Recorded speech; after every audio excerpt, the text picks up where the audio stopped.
y को यहाँ पे कितने बार टच किया है, एक बार, इसलिए शून्यक की संख्या 1।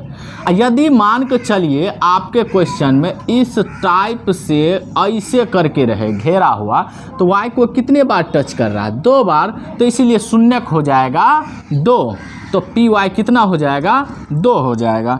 इस प्रकार से हम इसको जानते हैं। चलिए आप समझ गए होंगे कि जैसे ही दिया रहे, यदि ऐसे दिया रहे तो y को एक बार टच किया तो शून्यक की संख्या 1, और इस प्रकार से दिया रहे, ऐसे दिया रहे तो y को कितने बार ये y को एक बार भी टच नहीं कर रहा है, तो y का शून्यक की संख्या 0 हो जाएगा, 0 हो जाएगा। अगर इस टाइप से रहे तो y को कितने बार टच किया है, 2 बार, तो शून्यकों की संख्या 2। आप समझ गए होंगे। अब देखिए कि x में शून्यक की संख्या, तो ऐसे रहेगा, तो x में शून्यकों की संख्या, x एक्सिस ये हो गया और y एक्सिस ये हो गया, तो x में पी वाई बराबर यानी कि पी एक्स बराबर यानी x एक्सिस बराबर, इसमें शून्यकों की संख्या 1 बार टच किया, 2 बार किया, 3 बार किया, 4 बार, यानी शून्यकों की संख्या 4 आंसर। आप समझ गए होंगे। हम अगले चैप्टर 2.1 से 2.2 से स्टार्ट करते हैं। 1 का बस यही था कि आपको शून्यकों की संख्या लिखना था। ये द्विघात बहुपद का याद करना है। द्विघात बहुपद मतलब होता है कि उसमें चर पे पावर कितना रहेगा, 2, और त्रिघात का मतलब होता है चर पे पावर बड़ा से बड़ा 3 होगा। तो जैसे कि यहाँ देखिए x² - 2x - 8 है, यानी ये क्या है, सबसे बड़ा पावर 2 है, इसीलिए इसे कहेंगे हम लोग द्विघात बहुपद। अब इसका शून्यक पहले ज्ञात कर लेते हैं। तो शून्यक हम जो है 2 तरीका से ज्ञात करते हैं, एक गुणनखंड की तरीका से और दूसरा मूल की तरीका से। तो बेहतर रहेगा कि इसमें मूल ज्ञात कर लें। तो हम पहले a छाटेंगे, तो जो बड़ा पावर का पहला अंक होता कुछ नहीं है, मतलब क्या 1 है, तो 1 ले लेंगे। b बराबर इस चर के पहला -2 और c बराबर -8, जो इसका गुणांक होगा वही हो जाएगा ABC। चलिए इसमें निकालना हमको है कि मूल का फॉर्मूला होता है -b +-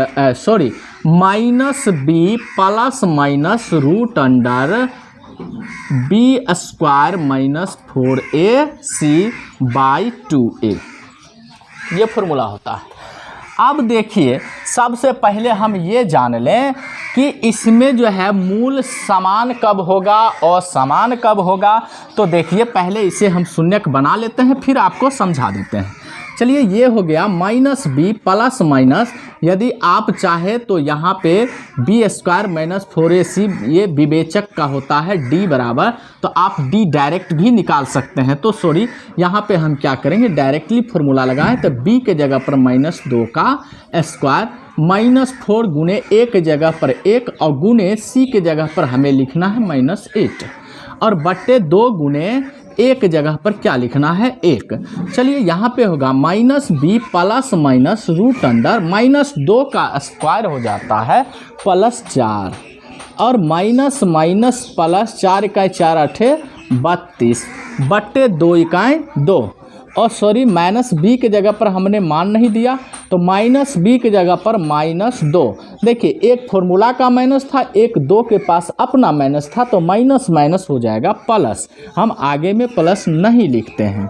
और प्लस माइनस √32 4 36 बटे 2, और यहाँ देखिए 2 + - 36 का वर्गमूल 6 बटे 2। अब इसको हम लिखेंगे कितने बार, 2 बार लिखेंगे।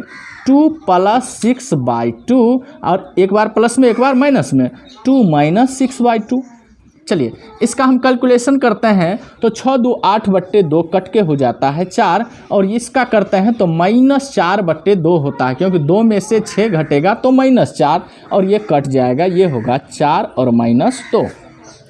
चलिए हमारा शून्यक निकल गया। पहला शून्यक को हम मानते हैं अल्फ़ा, और दूसरा शून्यक को मानते हैं बीटा।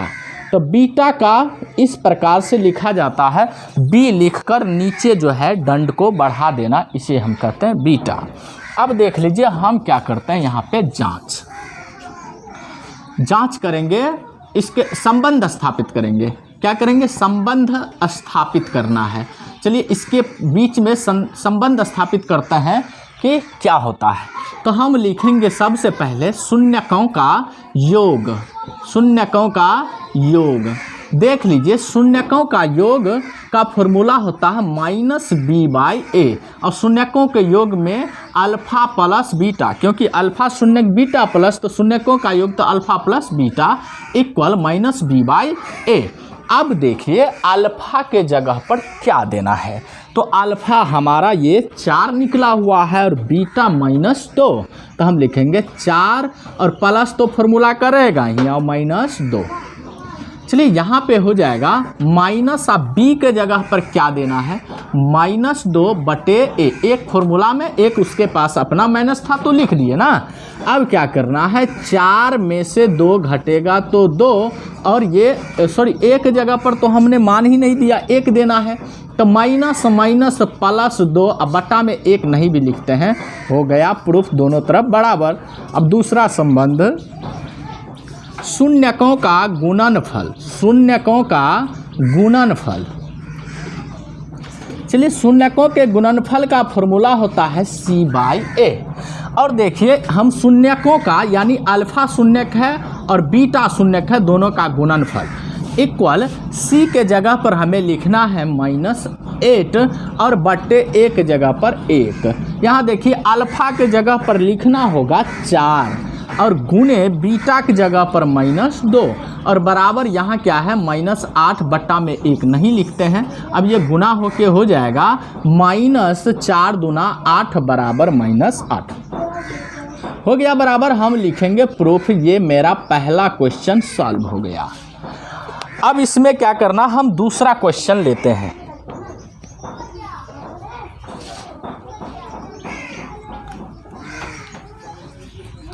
चलिए दूसरा क्वेश्चन है इसका 4s² - 4s + 1। देखिए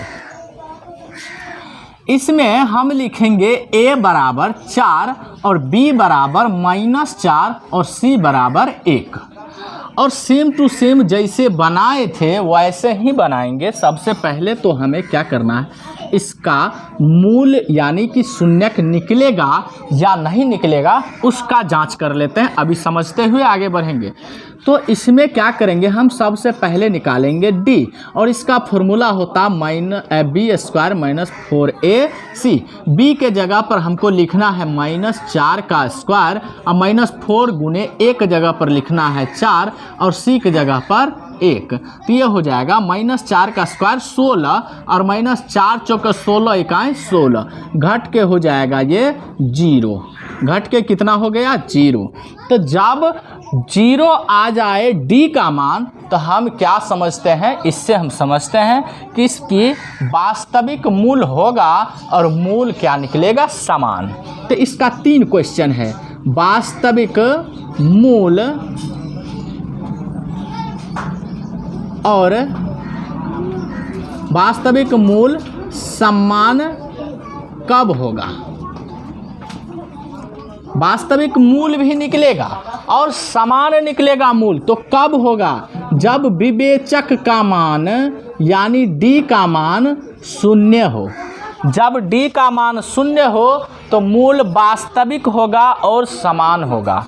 मूल क्या होगा, वास्तविक होगा और समान होगा। तो यहाँ लिखेंगे मूल वास्तविक और समान होगा। चलिए अगला क्वेश्चन है, मूल वास्तविक और असमान कब होगा। असमान कब होगा तो देख लेते हैं। इसमें जैसा कि हमने इस पिछला क्वेश्चन जो बनाया है तो मूल दोनों अलग अलग लिखना, -4 और -2। तो उसका ये रीज़न है कि विवेचक का मान 0 से बड़ा आया था। विवेचक का मान 0 से बड़ा आया था। तो डी ग्रेटर देन 0 यानी कि 0 से बड़ा डी का मान निकलेगा, विवेचक का मान, तब होगा मूल वास्तविक और असमान, यानी कि मूल समान नहीं होगा। और दूसरा है मूल वास्तविक कब नहीं होगा, वास्तविक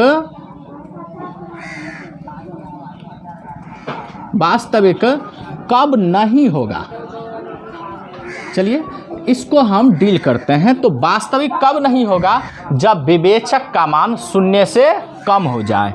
तो विवेचक का मान 0 से कम हो जाए, यानी 0 बड़ा और विवेचक का मान कम। तो सिंपली भाषा में समझिए कि डी का मान माइनस में यदि आ जाए तो मूल नहीं होगा। अब देखिए यहाँ तो हमने देख लिया है विवेचक का मान क्या हुआ, 0। इसका मतलब मूल क्या होगा, मूल वास्तविक होगा और समान होगा, मूल वास्तविक होगा और समान होगा। चलिए आगे बनाते हैं कि वास्तविक मतलब कि मूल बनेगा, समान मतलब इसका जो अल्फा और बीटा निकल के आएगा वो दोनों बराबर आएगा। तो चलिए हम निकालते हैं, मूल लिखते हैं और मूल में इसमें चर है s, तो s equal -b plus minus root under b square minus 4ac का मान निकला हुआ है 0। तो हम क्या लिखेंगे d, क्योंकि यहाँ d निकाले हुए हैं बट्टे 2a। तो यहाँ पे क्या करेंगे, -b की जगह पर हम क्या लिखेंगे, -4। एक तो फॉर्मूला का माइनस है, एक 4 के पास माइनस है तो वो भी माइनस आएगा, plus minus root under D के जगह पर हमें क्या लिखना है, 0 और बट्टे 2a। तो ये हो जाएगा माइनस माइनस प्लस 4 और प्लस माइनस 0 बट्टे 2 गुने एक जगह पर हमें लिखना है 4। तो ये हो जाएगा 4 और 0 का कोई बहस नहीं, 4 बट्टे 4 दूना 8।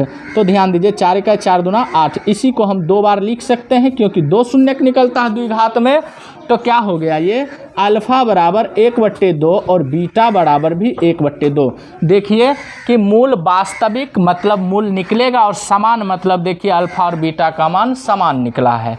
तो आप ये समझ गए, जब मूल वास्तविक और समान होगा तो इसकी फॉर्मूला होगा, मूल बराबर फॉर्मूला होगा -b/2a, बाकी सबका फॉर्मूला बनेगा। जैसे कि देखिए यहाँ 0 के रहने या नहीं रहने से कोई फ़र्क नहीं पड़ता, तो केवल -b/2a का ही मान निकला है। तो देख लीजिए अब क्या करेंगे कि इसके बीच में संबंध लिखेंगे। ये आपके लिए इम्पोर्टेंट है, एग्जाम में पूछता है। तो संबंध स्थापित करते हैं, संबंध स्थापित करने के लिए हम पहला क्या लिखते हैं कि शून्यकों का योग इक्वल -b/a। तो यहाँ क्या लिखेंगे, अल्फ़ा प्लस बीटा बराबर -b/a। अल्फ़ा के जगह पर 1/2 और प्लस 1/2 बराबर माइनस, और b का मान है -4 बटे a का मान है 4। तो हम क्या करेंगे, यहाँ लिखेंगे कि 2 का एलसीएम 2, 1 प्लस 1 बराबर माइनस प्लस 4 बटे 4। ये कट के हो जाएगा 1 और यहाँ भी हो जाएगा 1 2 बटे 2 बराबर 1। ये कट जाएगा 1, तो 1 बराबर 1। लीजिए ये हो गया प्रूफ। अगला है शून्यकों का गुणनफल। शून्यकों का गुणनफल का फॉर्मूला होता है c/a। यहाँ लिखेंगे अल्फ़ा इंटू बीटा बराबर c/a। अल्फ़ा के जगह पर क्या लिखना है, 1/2 और गुने बीटा के जगह पर भी 1/2 और बराबर c के जगह पर हमको लिखना है 1 और बट्टा 1 के जगह पर लिखना है 4। तो यहाँ हो जाएगा 1 इकाई 1, 2 दूना 4 बराबर 1/4। देखिए हमारा दूसरा क्वेश्चन भी सॉल्व हो गया और इसे भी हम समझ लिए। तो बताइएगा आप लोग कि जब विवेचक का मान 0 हो तो मूल क्या होगा। जब विवेचक का मान 0 हो तो मूल वास्तविक और असमान होगा। ये एग्जाम में पूछता है क्वेश्चन। जब विवेचक का मान 0 से बड़ा हो, बड़ा मतलब प्लस में हो, तो बड़ा हो तो उसे हम क्या कहेंगे कि मूल वास्तविक होगा लेकिन असमान होगा, यानी कि अल्फ़ा बीटा का मान दोनों का मान अलग अलग होगा, समान नहीं होगा। जब विवेचक का मान 0 से कम हो यानी कि माइनस में हो तो मोल नहीं निकलेगा, वास्तविक मोल नहीं होगा। चलिए हम अगले क्वेश्चन देखते हैं, जैसे कि आप खुद से बना लीजिएगा। तीसरा नंबर का क्वेश्चन है कि 6x² - 3 - 7x। देखिए आपको देखने से क्या लग रहा है कि ये जो है क्वेश्चन थोड़ी उल्टा है, तो इसे हम सीधा करेंगे। 6x², देखिए पावर के अकॉर्डिंग हमें इसे लिखना होता है, तो पावर यहाँ 2 है, यहाँ पावर 1 और इसकी पावर 0 है, तो पहले एक पावर वाला लिखिए ना -7x, इसके बाद -3। चलिए इसी प्रकार से सेम टू